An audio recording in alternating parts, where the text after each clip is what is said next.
The Secret Sauce Executive Espresso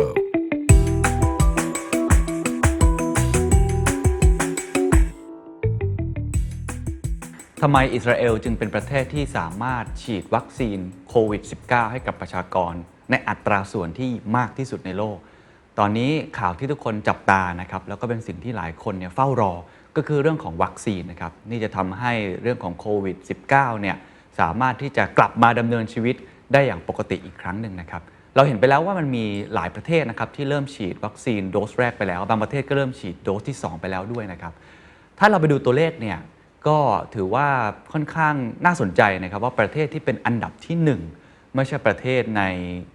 กลุ่มพัฒนาแล้วที่เราคาดหวังกันนะครับอเมริกาอังกฤษฝรั่งเศสหรืออะไรแบบนั้นนะครับแต่เป็นประเทศเล็กๆครับที่มีประชากรประมาณ9ล้านคนกว่าๆเท่านั้นเองนะครับนั่นก็คือประเทศอิสราเอลครับ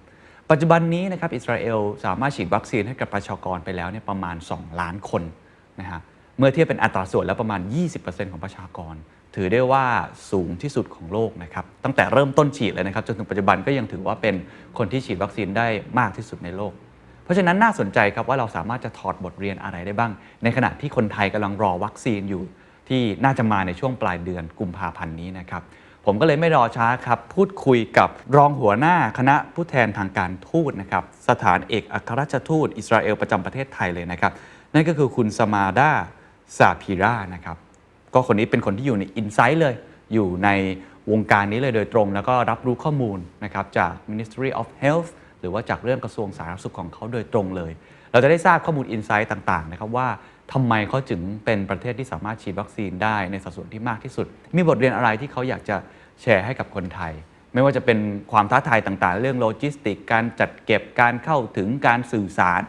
เขาสามารถจัดการเรื่องนี้ได้อย่างไรนะครับก็ลองไปถอดบทเรียนกันดูนะครับ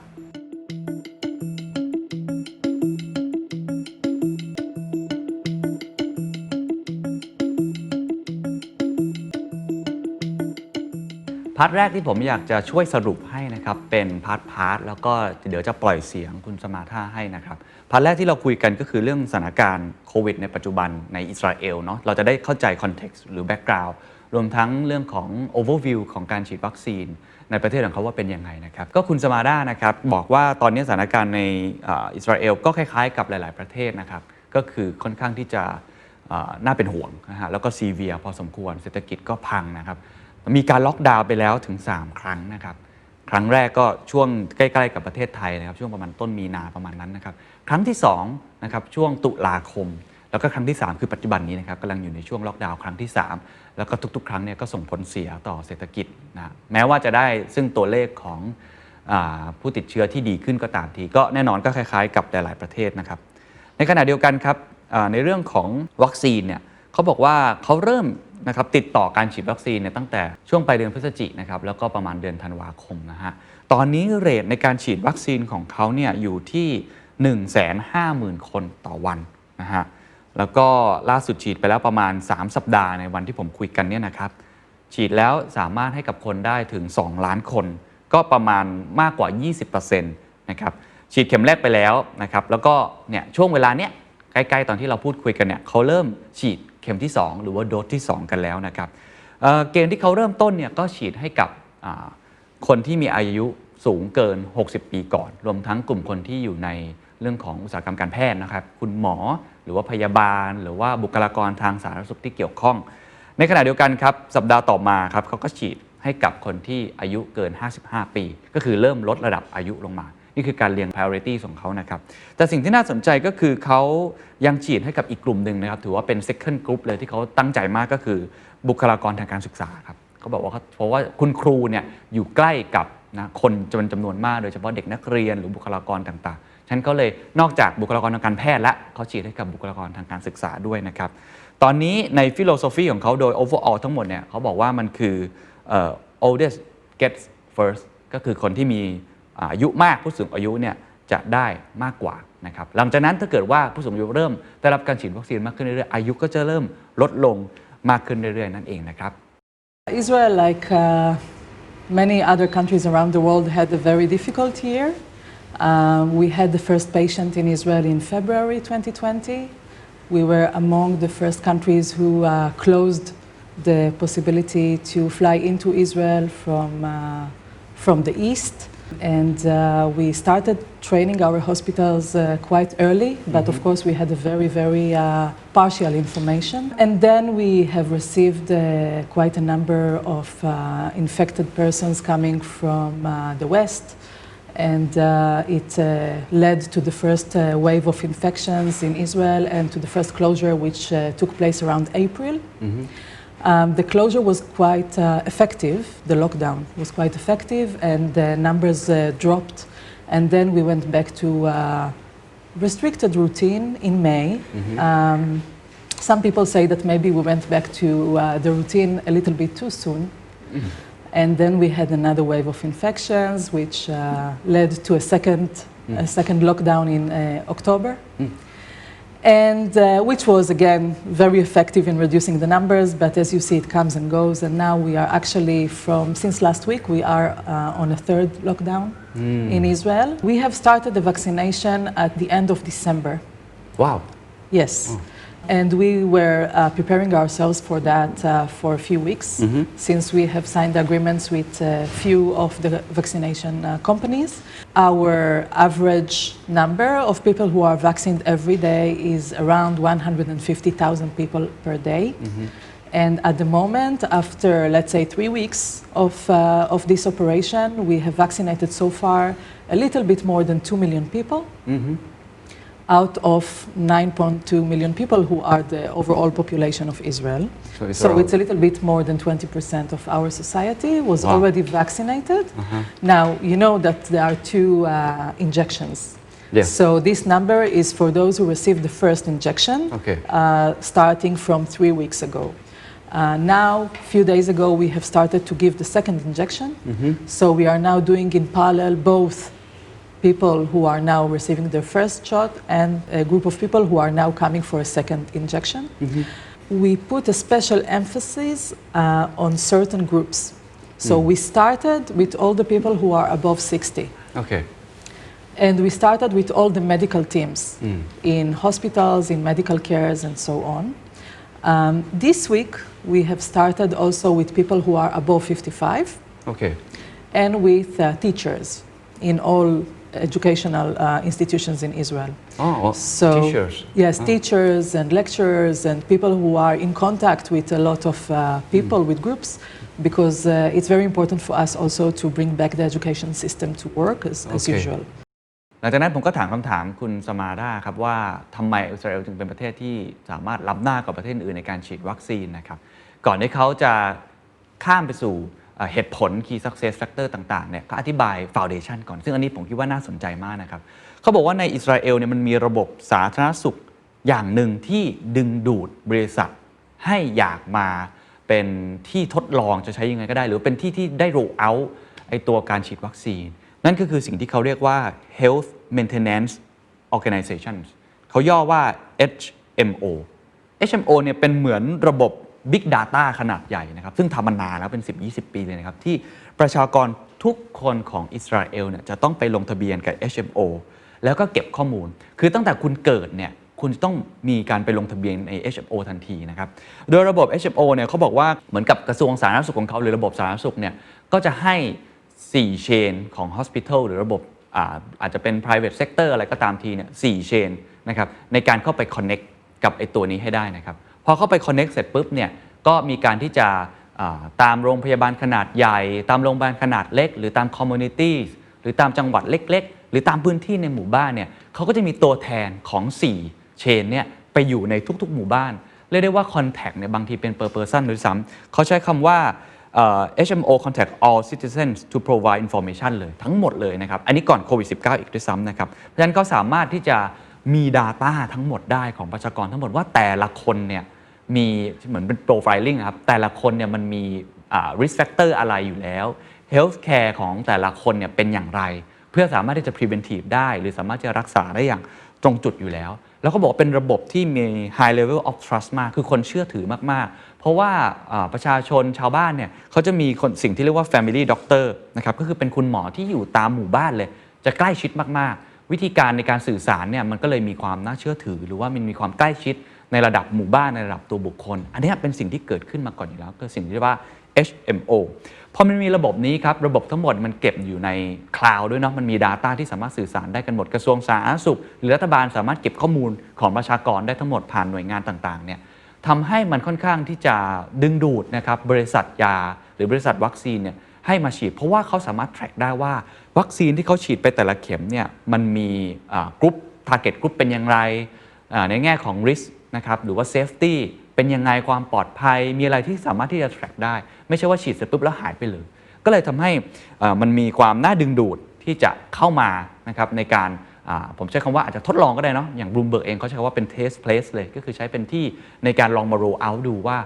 ประสิทธิภาพของเขาเนี่ยมันใช้ได้แล้วมันปลอดภัยขนาดไหนเพราะมันสามารถ track ได้ผมว่านี่มันเป็นระบบที่ค่อนข้างน่าสนใจมากนะครับที่จะทำให้มันเป็นเหมือนโมเดลหลักที่ทำให้บริษัทวัคซีนต่างๆเนี่ยอยากที่จะเข้ามาฉีดวัคซีนให้กับประเทศอิสราเอลนะครับ In Israel, every Israeli citizen has to be registered in an HMO. HMO is the healthcare provider in the community. Okay. We have 4 chains of HMOs. Okay. And you can choose if you would like to be a member of this one or the other one, and you can also change from one to another. And they have some kind of competition between them. 4 chains. 4 chains, okay. Yes. And all of them has branches all over Israel. So in your community, if you live in a certain neighborhood, you will have a healthcare center operated by one of the HMOs, and okay. maybe in the neighborhood close by, you will have another healthcare center from another HMO, and every citizen from birth has to be registered to one of the HMOs, okay. and they are the ones who provide all the healthcare services to the citizens, and they have excellent digital data and the information about each and every citizen, including, the past diseases or medical problems, different characteristics, all the visits, all the medications, and so on. So it enables us also to communicate with the society and to target the relevant risk groups first. Because we have this medical system which is fully digitalized. You can invite by WhatsApp or SMS Oh, really? the person to come to his branch of HMO and be vaccinated. You can also maybe send some messages of, during the entire crisis of the last year, the HMOs communicated the information with patients and told them how to protect themselves with the COVID and so on. It's a very efficient system that has a very high level of trust between the citizens and the HMOs. So people having their family doctor in their neighborhood who knows them, they knows him or her. It's a very effective system and all the information is available. So I think for the pharmaceutical companies this is also an advantage because then they could follow, for example, side effects after the vaccination. The HMOs can provide and analyze what kind of side effects people complained about. People can, after being vaccinated, they can call the call center of the HMO or their actual doctor and say how do they feel if they have some kind of a problem, and then we can see, okay, maybe this person has some background disease, maybe it creates some kind of a negative influence on this person and so on. So I think this is one of the main reasons that the vaccinations has arrived to Israel quite quickly. I think they see us as some kind of model, and they are quite certain in the effectiveness of the process. They understand that because the medical system in Israel is as such, that if the Israeli system gets such a big amount of vaccinations all at once, it can actually has the system in place to distribute the vaccines to all of the society at once, and really to not to work on geographical base, but to work according to the risk groups. So I think this is a very big advantage, and in practice, this is what is happening at the moment in Israel. พาร์ทต่อมาคุยกันเรื่องการต่อรองนะครับหรือว่าการเข้าไปเซ็นไลเซนส์กับบริษัทวัคซีนต่างๆนะครับอย่างในประเทศไทยเองเนี่ยเราใช้ซิโนแวคนะครับในการสั่งซื้อมา รวมแล้วเนี่ยก็ประมาณ2ล้านโดสนะครับแล้วก็เราใช้วิธีการถ่ายทอดเทคโนโลยีเนาะสั่งซื้อเทคโนโลยีมาแล้วมาผลิตเองจาก AstraZeneca นะครับของอิสราเอลเนี่ยเขา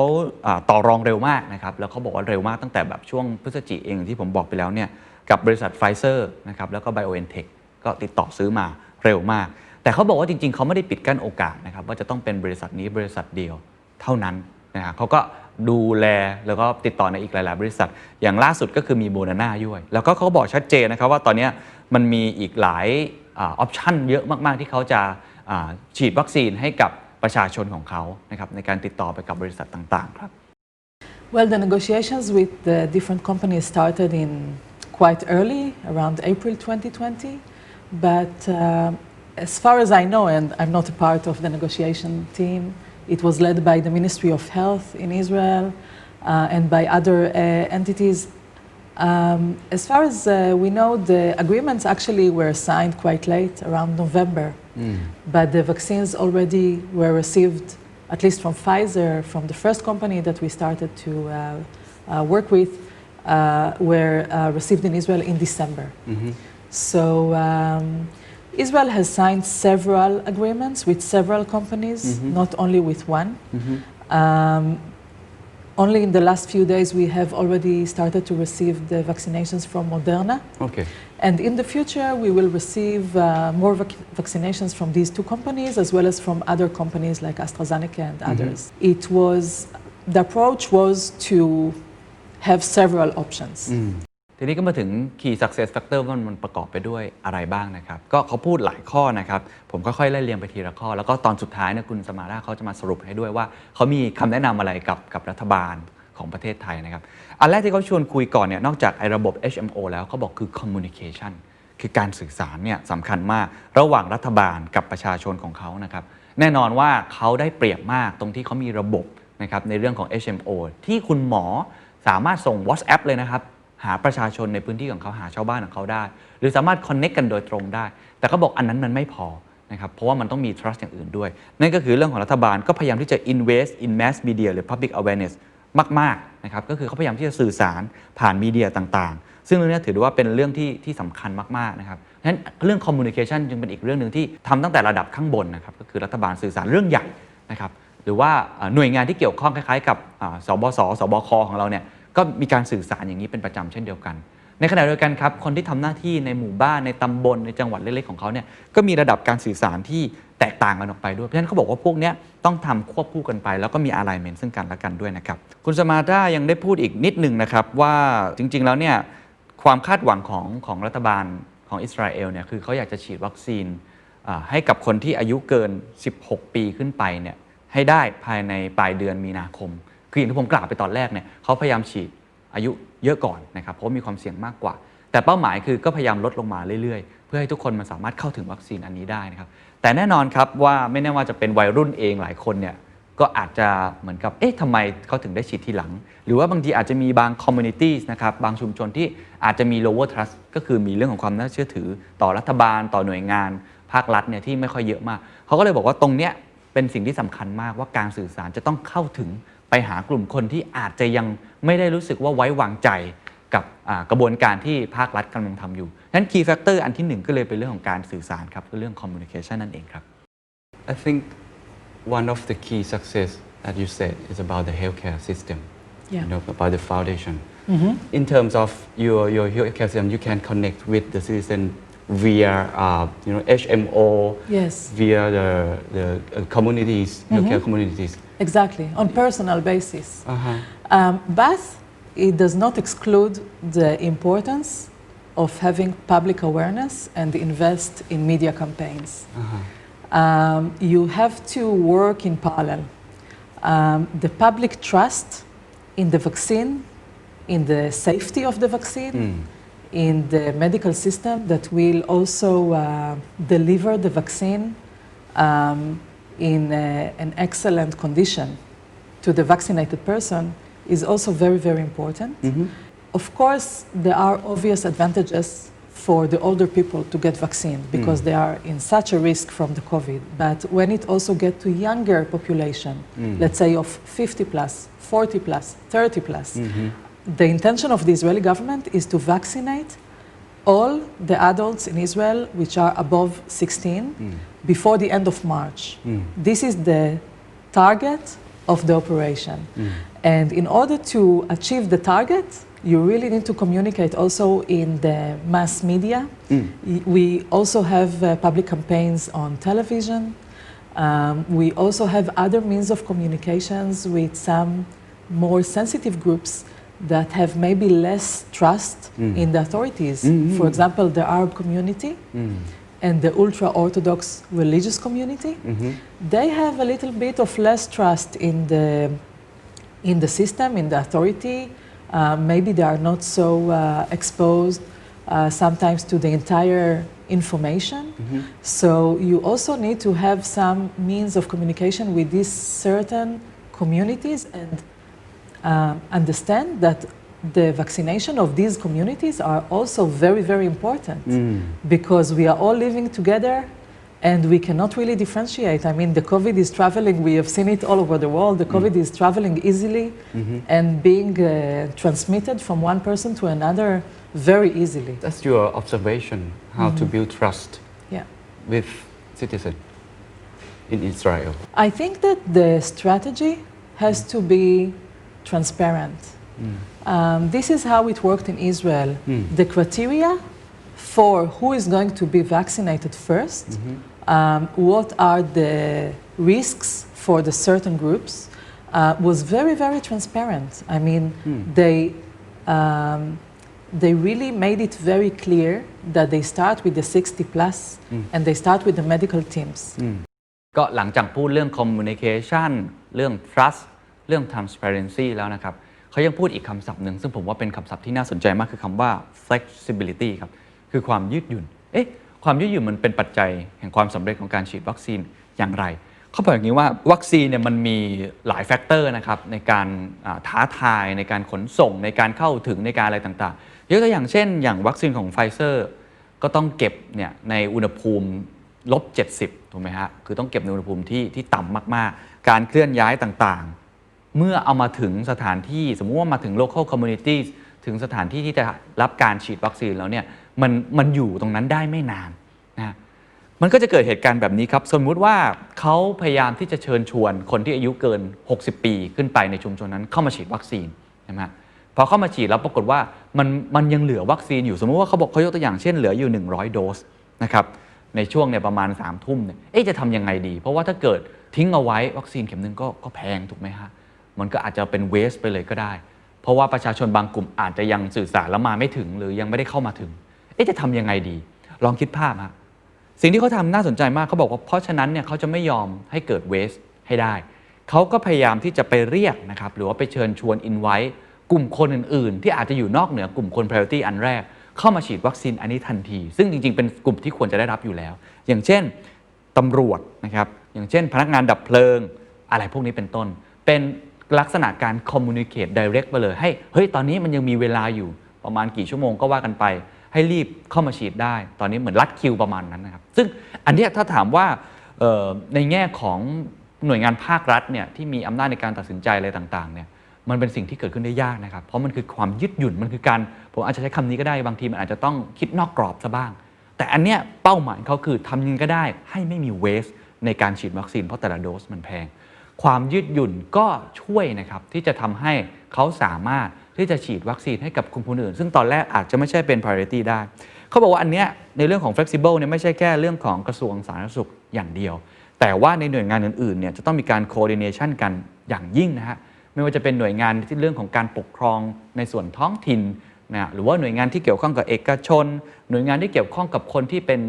ที่ต้องได้รับการฉีดวัคซีนเป็นต้นเพราะฉะนั้นสิ่งที่ต้องเกิดขึ้นก็คือเรื่องของความยืดหยุ่นแล้วก็มี precise planning คือ planning ให้ดีๆนะครับเพราะสิ่งเหล่านี้ต้องวางแผนไว้แต่วางแผนเสร็จแล้วไม่ใช่ว่าจะต้องทำตามนั้นทั้งหมดนะฮะก็พยายามที่จะยืดหยุ่นเพื่อเป้าหมายเดียวคือไม่ให้มีเวฟและสามารถฉีดวัคซีนให้กับประชาชนได้ครับ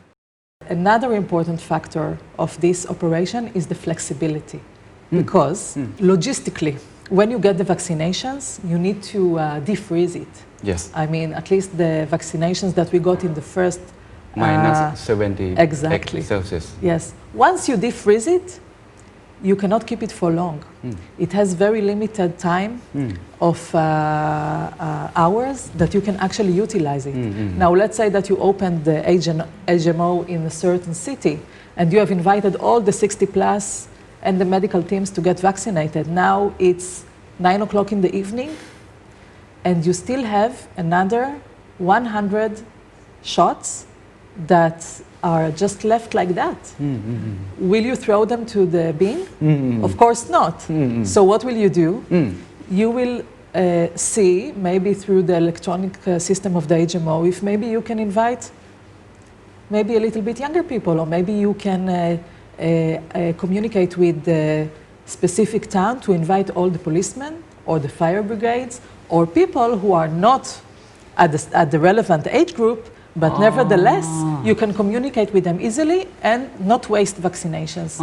Not wasting vaccinations and being flexible is also a very, very important factor because at the end of the day, the amount is limited and you have to use everything. What is the mechanical system behind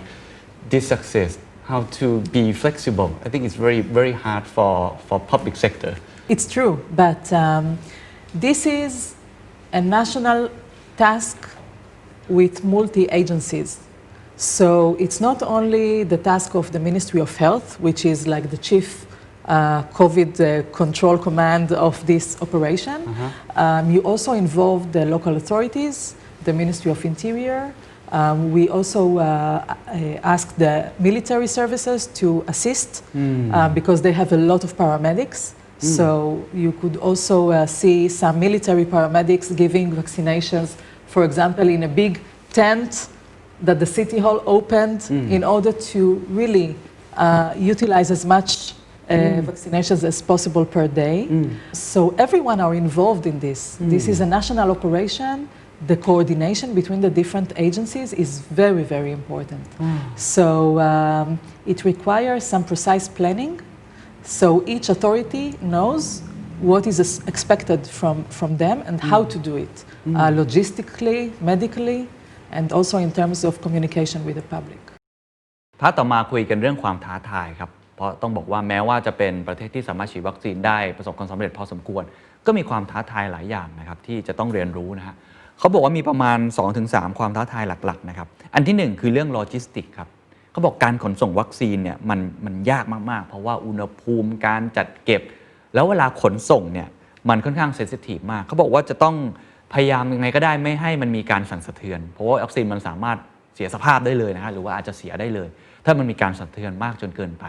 ผมก็เลยถามเป็นว่าไอ้พาหนะที่เขาใช้นี่มันเป็นยังไงเพราะผมเคยได้ยินว่าถ้าเป็นวัคซีนบางตัวที่ไม่ต้องเก็บอุณหภูมิสูงมากเนี่ยมันจริงๆใช้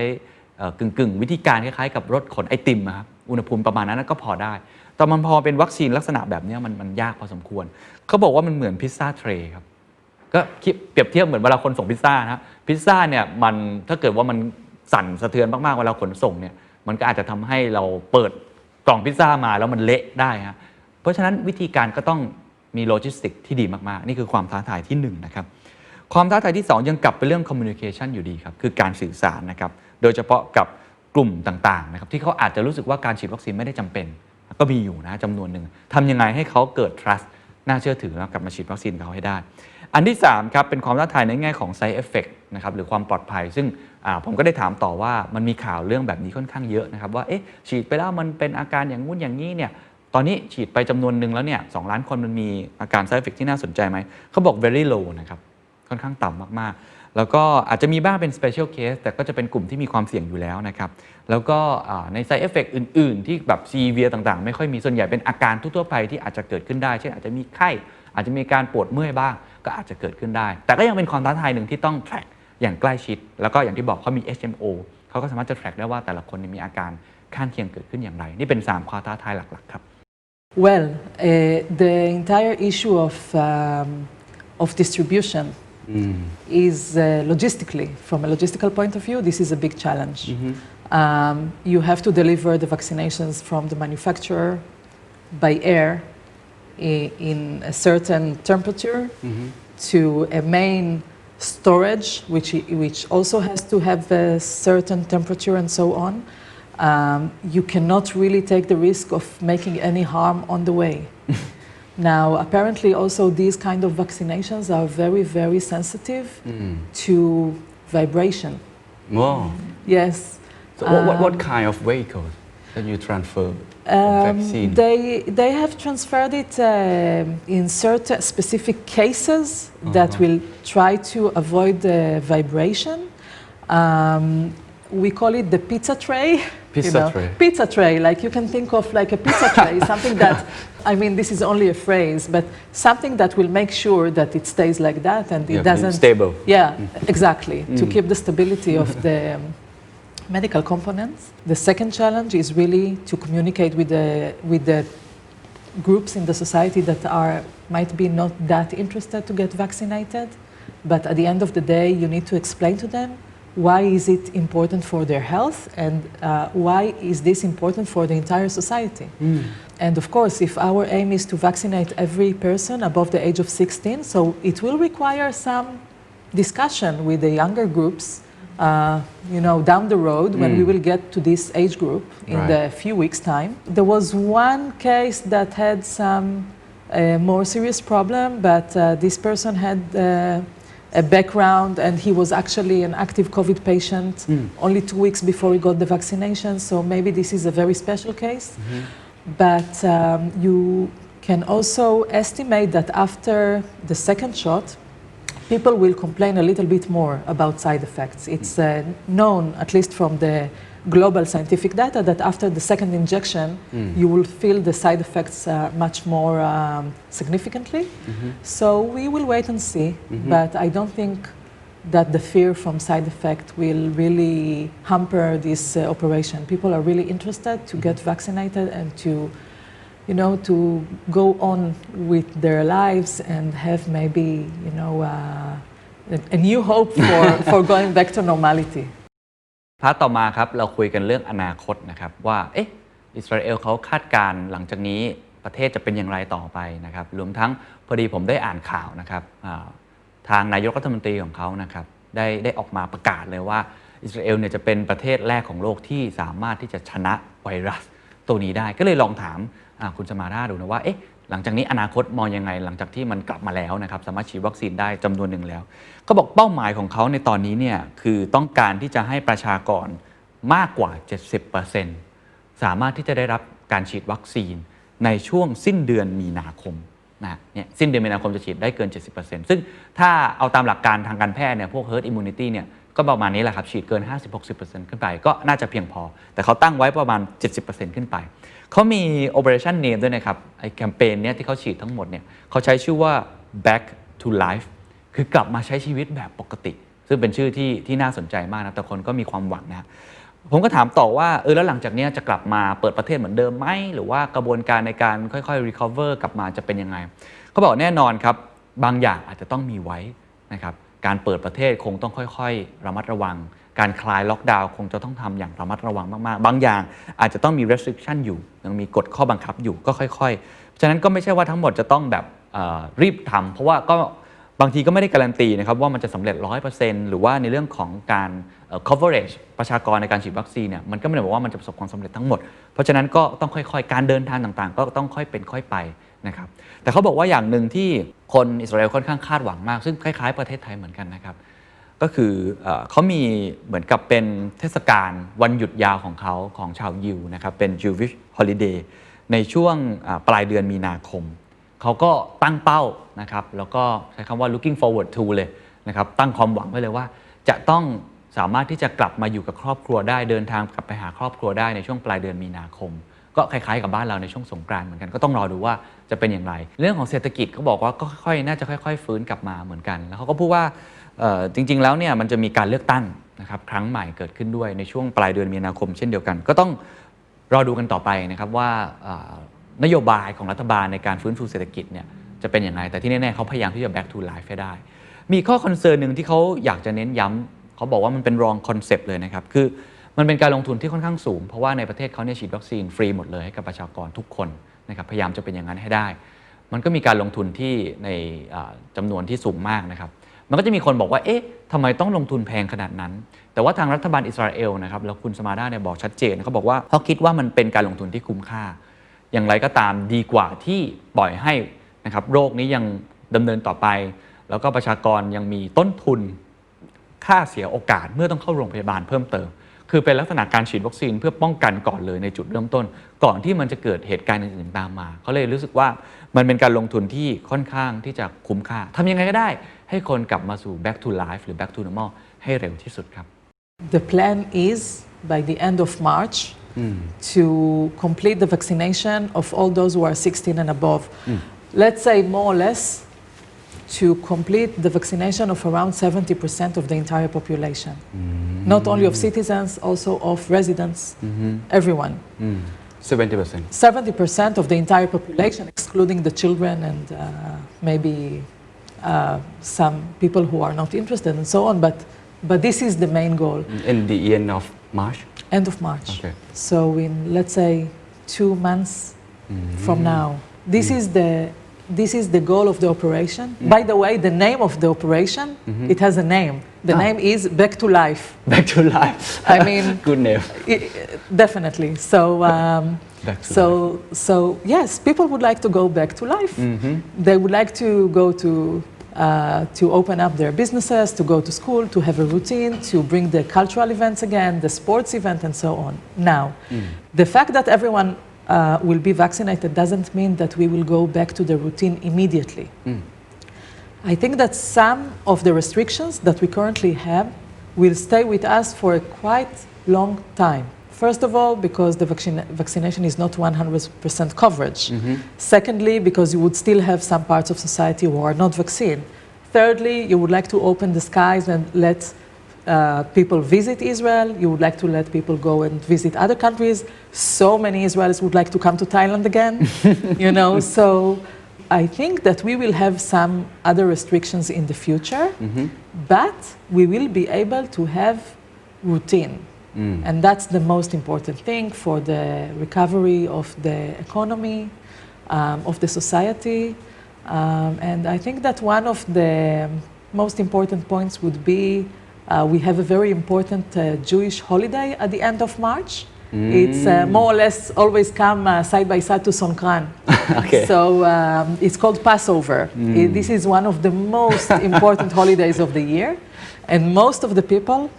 are really looking forward to celebrate again this holiday eve with the enlarged family around the same table. Same here. So this is what people are really looking for, to meet again, you know, with the grandparents, to be able to kiss and hug and spend time together with big groups. So this is what we are really looking forward to. In terms of economy, what next? What is the next chapter of Israel? Well, Israel will have to, let's say, recover from the current situation. The government has spent a lot of money on the maintenance of this crisis. We will have elections also at the end of March, so we will see what will be the new policy measures of the new government and how will they be able to solve the difficulties. But I think that once we are able to have a routine and once we are able to fully open the market, we will have the recovery step by step. But this is why this medical operation is so important, because you know, people say, I heard some kind of very wrong concept saying that the cost of the vaccination is so high. Why paying so much for the vaccinations and vaccinate the entire population? Because you know, the citizens, they do not pay for the vaccinations. It's for free. But the government is paying for that. But if you compare this cost to the cost of hospitalizing people and closing down the economy or the market, you cannot really even compare. It's a very good investment to pay for the vaccinations and to operate this national operation. And if that will be the key factor that will open up the market back to normal, it would be great. This is really the most important factor for the economic future. พาร์ทต่อมาก็กลับมาที่ประเทศไทยแล้วครับผมก็พยายามถามนะครับว่ามีคำแนะนำอะไรหรือว่ามีอะไรที่นอกจากคุณอยู่ในประเทศไทยแล้วคุณยังเห็นกระบวนการฉีดวัคซีนในอิสราเอลด้วยเนี่ยมีอะไรเป็นข้อแนะนำบ้างนะครับ ซึ่งคำถามที่ผมถามก่อนก็คือเป็นประเด็นที่กำลังดีเบตกันค่อนข้างมากนะครับว่าหลายๆหน่วยงานนะครับหลายๆจังหวัดไม่ว่าจะเป็นจังหวัดนนทบุรีนะครับหรือว่าผมได้ยินข้อเสนอจากภูเก็ตหรือหลายจังหวัดเองก็ตามทีเนี่ยบอกว่าอยากจะเป็นคนที่สั่งซื้อวัคซีนเองแล้วก็ฉีดให้กับคอมมูนิตี้ของตัวเองชุมชนของตัวเองเพราะว่าเขารู้สึกว่าเขามีบัดเจ็ตของตัวเองด้วยนะครับก็ผมก็เลยลองโยนประเด็นนี้ไปว่าคุณคิดยังไงนะครับซึ่งอันนี้ไม่มีถูกไม่มีผิดนะครับเป็นแค่มุมมองของเขาแล้วกันเขาตอบบอกว่าในมุมมองของเขาเนี่ยการ empower local authority เนี่ยจริงๆก็สำคัญนะครับแต่ว่าถ้าเกิดว่าพูดถึงเรื่องในการต่อรองกับบริษัทยาหรือบริษัทวัคซีนเนี่ยยังไงเนี่ยมันมีเรื่องของการที่เรื่องของจำนวนเนาะถ้าเกิดเราสามารถต่อรองในแง่ของ economy of scale ได้เนี่ยก็อาจจะต่อรองในราคาที่ถูกได้กว่าแล้วก็มันเป็นภาพใหญ่กว่าคือมันเป็น bigger perspective มากกว่าพอต่อรองเป็นในระดับประเทศเนี่ยก็อาจจะช่วยได้มากกว่านะครับแต่แน่นอนครับเขาก็ไม่ได้พูดแบบ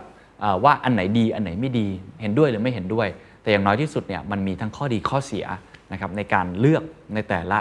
strategy แบบนี้นะครับ Well, I think there is a difference between the negotiation with the manufacturers and the actual implementation of the vaccination operation. It seems to me that it is better to negotiate while you are representing a bigger amount of citizens.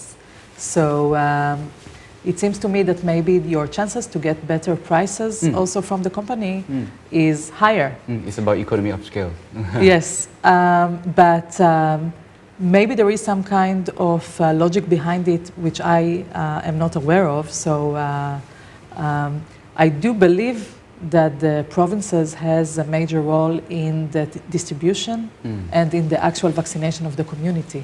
because they are the ones who are probably in control of the medical services and so on. So it has to be, a clear decision what will serve best at the end of the day, the Thai citizen, and how will Thailand will get the maximal amount of vaccinations. And I'm sure that the heads of the relevant governmental ministries are really working day and night in order to be able to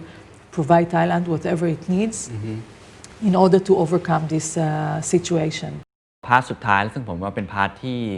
คุณสมาดาตอบได้อย่างกระชับชัดเจนแล้วก็คิดว่าผู้มีอำนาจในการตัดสินใจหรือวางนโยบายในการฉีดวัคซีนของประเทศไทยควรจะรับฟังไว้นะครับเพื่อเอาไปวางแผนต่อนะครับคำแนะนำของเขา4ข้อสั้นๆแต่ว่าทำยากนะครับอันที่1ครับ planning ครับต้องมีการวางแผนที่เป็นระบบมากๆเขาบอก unplan ไม่ได้เลยเพราะทุกอย่างต้องวางแผนอย่างเป็นระบบว่าจะฉีดวัคซีนยังไงขนส่งยังไงจัดเก็บยังไงสื่อสารยังไงนะครับอันที่1อันที่2เขาบอกว่าคือ coordination นะครับระหว่าง government กับหน่วยงานชุมชนหรือหน่วยงานที่เกี่ยวข้องเขาบอกหัวใจเรื่องนี้สำคัญมากเพราะว่าหน่วยงานส่วนกลางอย่างรัฐบาลหรือกระทรวงสาธารณสุขเองไม่สามารถทำงานได้คนเดียวนะต้องทำงานเป็นเลเยอร์และสามารถสื่อสารกับหน่วยงานที่อยู่ในชุมชนหรือใกล้ชิดกับประชาชนได้อย่างต่อเนื่องซึ่งไม่ใช่แค่หน่วยงานที่เกี่ยวข้องกับสาธารณสุขอย่างเดียวอาจจะเป็นหน่วยงานในส่วนอื่นๆอย่างที่ผมบอกเช่นเรื่องของการปกครองเรื่องในการติดต่อกับหน่วยงานต่างๆการศึกษาอะไรก็ว่ากันไปจะต้องมี coordination หรือการเชื่อมโยงกันการสื่อสารเชื่อมต่อกันการทำงานร่วมกันที่เป็นปึกแผ่นมากๆซึ่งนี่เป็นความท้าทายของประเทศไทยมากๆด้วยนะครับอันที่3ครับเขาบอกว่ามันคือ transparency นะครับหรือว่าในเรื่องของ communication ที่ต้องสร้างความน่าเชื่อถือหรือ trust นั่นเองไอ้ 3-4 คำนี้เป็นคำที่สำคัญมาก transparency นะครับ communication แล้วก็ gain trust ให้ได้นั่นก็คือเรื่องของการสื่อสารนั่นเองว่าจะทำอย่างไรให้ประชาชนที่อาจจะไม่ได้มีความไว้วางใจอาจจะไม่ได้เชื่อถือหรือมีข้อนะครับคับข้องใจครับหรือว่าอาจจะแคลงใจอะไรบางอย่างเนี่ยทำยังไงให้เขาสามารถมีความน่าเชื่อถือเกิดขึ้นได้อันนี้คือข้อที่3นะครับและข้อที่4ครับ flexibility ครับความยืดหยุ่นนะครับเขาใช้คำนี้เลยว่า lots of surprises คือมันมีเซอร์ไพรส์แน่นอนครับในการกระบวนการในการทำงานทั้งหมดเพราะมันยากเพราะมันใหม่แล้วไม่เคยทำเกิดขึ้นมาก่อนเพราะฉะนั้นความยืดหยุ่นจะต้องเกิดขึ้นอย่างที่เราได้เล่าก่อนไปหน้านี้แล้วว่าเขาพยายามไม่ให้เกิด waste เพราะฉะนั้นไม่ได้แค่ฉีดใน planning อย่างเดียวแต่ไปฉีดวัคซีนให้กับกลุ่มคนอื่นได้มีความยืดหยุ่นพอสมควร4อย่างนี้ครับต้องคิดไว้เสมอกับตัวเองนะครับ planning วางแผน coordination communication เพื่อสร้างความน่าเชื่อถือและสุดท้ายครับคือ flexibility ครับ The main key factors in Israel that were extremely important were the planning, because this is really, without good planning, it's really impossible to implement such a national operation. The second one is the coordination between all of the relevant governmental authorities. And we have seen Thailand also in other cases coordinate very well, also in containing the COVID up till now. The coordination between the different authorities, the different governmental ministries, and from the top to the bottom. The third one is the transparency and the public awareness, the communication with the public. This is also something that is extremely important in order to be able to have the trust of the citizens in the process. And maybe the last one is what we mentioned regarding the flexibility.